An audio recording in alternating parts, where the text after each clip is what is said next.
UK will be one of the first countries to get vaccinated for COVID-19. दिवाळीचा दिवा या वर्षी UK मधल्या सर्वात महत्त्वाच्या डाउनिंग स्ट्रीट वरती का आणि कसा लागला हे पाहण्यासाठी व्हिडिओ शेवटपर्यंत बघा. वॅक्सीन जेव्हा बनवली जाते तेव्हा 12 ते 18 वर्ष लागतात. दिस इज व्हेरी कमेंडेबल की ही वॅक्सीन अगदी 1 वर्षाच्या कालावधीत प्रोड्यूस केली ती. नमस्कार, कसे आहात? मी श्वेता परत एकदा तुमचं मराठी मुलगी इन UK आपल्या YouTube चॅनलवरती अगदी मनापासून स्वागत करते. आपण या चॅनलवरती UK बद्दल मराठीमधून माहिती घेत असतो. आजपर्यंत कोणकोणत्या विषयावर व्हिडिओ बनवलेत हे डिस्क्रिप्शन बॉक्स आणि आय बटन दोन्हीकडे मिळेल. तर मंडळी, आज UK मध्ये अशी अनाउन्समेंट झाली की UK will be one of the first countries to get vaccinated for COVID-19 आणि this was a big announcement आणि म्हणून मला तुमच्यासोबत ही खूप आनंदाची बातमी शेअर करायची होती. UKचे हेल्थ सेक्रेटरी मॅट हॅनकॉक यांनी असं अनाउन्स केलंय की UK मध्ये लवकरात लवकर म्हणजेच क्रिसमस पर्यंत mostly Britons will be vaccinated for COVID-19 आणि this is a big news. आणि तुम्हाला हे सगळ्यांना माहितीच असेल आतापर्यंत की अमेरिकन कंपनी फायझर यांनी आता COVID-19 साठी जी वॅक्सिन प्रोड्यूस केली ती 90% इफेक्टिव्ह आहे आणि ही खूप महत्त्वाची बातमी आहे अख्ख्या जगासाठी.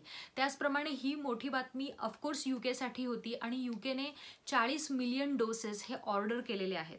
ऑफकोर्स आता रेग्युलेटर हे UK मध्ये चेक करताय की can this vaccine be rolled out, can this vaccine be given to people.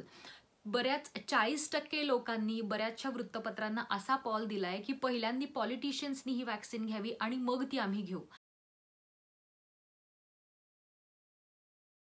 हे सगळे प्रश्न असताना UKच्या नॅशनल हेल्थ केअर सिस्टीमने ही वॅक्सिन लोकांपर्यंत पोहोचवण्यासाठी जी तयारी देखील सुरू केलेली आहे असं ऐकण्यात आलं. पुढच्या 3 आठवड्यांमध्ये नॅशनल हेल्थ केअर सिस्टीम ही वॅक्सिन सामान्य लोकांपर्यंत पोहोचवण्याचं काम करेल. या वॅक्सिनचे 2 डोसेस असतील. त्यातला पहिला डोस हा क्रिसमसपर्यंत देण्यात येईल आणि त्यानंतर दुसरा डोस देण्यात येईल असं देखील म्हटलं जाते. आणि त्यासाठी 40 मिलियन डोसेस मागवलेले आहेत, 20 मिलियन अगदी वल्नरेबल लोकांसाठी. UKची लोकसंख्या ही जवळजवळ 66 मिलियन अशी आहे, पण त्यातल्या 20 मिलियन लोकांना वल्नरेबल असं काउंट केलं जातं. तर वल्नरेबल असं कोणाला काउंट केलं जातंय असं विचारण्यात आलं तर 80 पेक्षा जास्त वय असलेले, केअर होममध्ये असलेले, ज्यांना स्वतःची काळजी घेता येत नाही आणि जे बेड रिडन आहेत अशा म्हाताऱ्या माणसांना, किंवा अगदी यंग लोक की जी खरं तर कोविडला बळी पडतायत अशा लोकांना, त्यानंतर फ्रंटलाईन स्टाफला आणि पॉलिटिशियन्सला असं आतापर्यंत तरी काउंट करण्यात आलेलं आहे. आणि अशा 20 मिलियन लोकांना सगळ्यात आधी COVID-19ची वॅक्सिन देण्यात येणार आहे. वॅक्सिनची अनाउन्समेंट होण्यापूर्वी आपण पूर्वी एक व्हिडिओ पाहिला होता आणि UK मध्ये अजूनही ऑक्सफर्डची वॅक्सिन ही अजूनही एक कुतूहलाची बाब आहे आणि ती कौतुकाची गोष्ट आहे UK साठी. ती लवकरात लवकर यावी अशी अपेक्षा देखील केली जाते. पण असं म्हटलं जाते की 2021च्या जानेवारीमध्ये COVID-19 साठी आणखीन 2 ते 3 वॅक्सिन्स जर सक्सेसफुल झाल्या तर that won't be a surprise आणि नक्कीच 2 ते 3 वॅक्सिन्स येतील अशी अपेक्षा करण्यात येते. ॲज ऑफ नाव ऑक्सफर्डची वॅक्सिन 3rd स्टेजमध्ये आहे आणि जी just few weeks behind Pfizer's vaccine, ती येईपर्यंत UKने 20 मिलियन वॅक्सिन्स या ब्रिटिश लोकांसाठी ॲज ऑफ नाव मागवण्यात आलेल्या आहेत. त्याचप्रमाणे आणखीन काही की पॉईंट्स होते ते मला तुमच्यासोबत डिस्कस करायचे होते आणि माझी माहिती खरी असावी म्हणून मी काही पॉईंट्स लिहून काढले होते.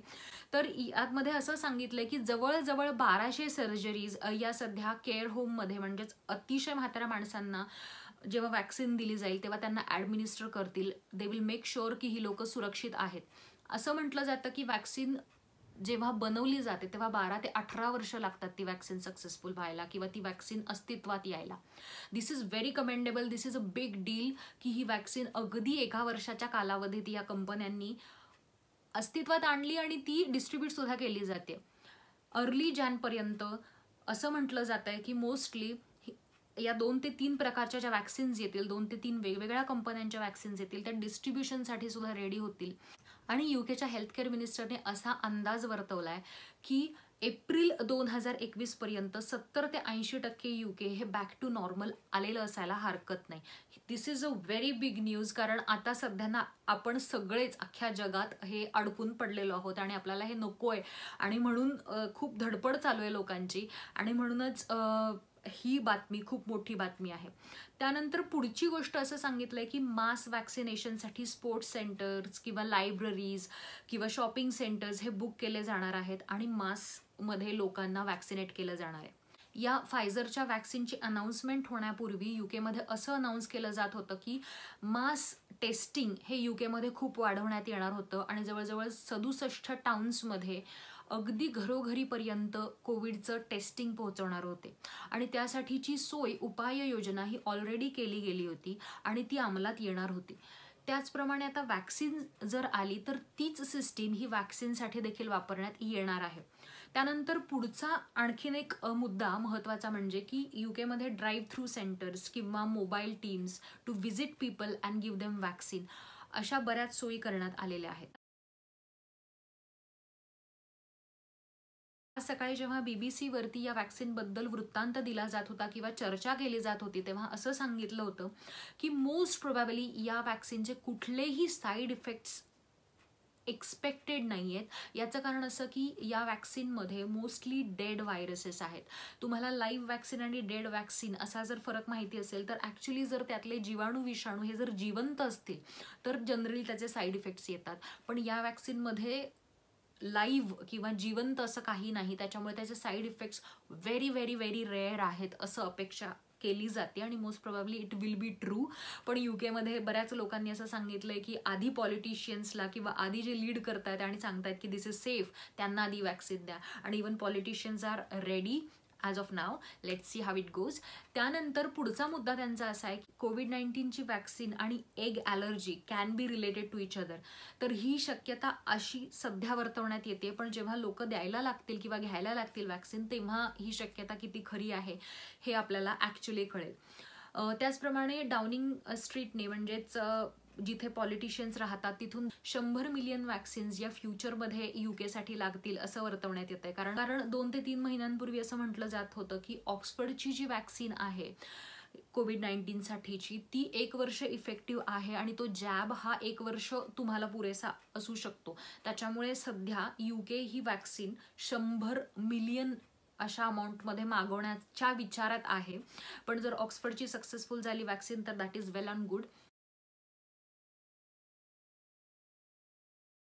त्याचप्रमाणे ही वॅक्सिन ही -80 -80 खाली जर टेम्परेचर असेल तर ती सेफ आहे वापरण्यासाठी. Otherwise it can do weird things आणि म्हणून या वॅक्सिनसाठी खूप काळजी घेणं डिस्ट्रीब्यूट करताना फार गरजेचं आहे आणि अशी काळजी सध्या घेतली जाते.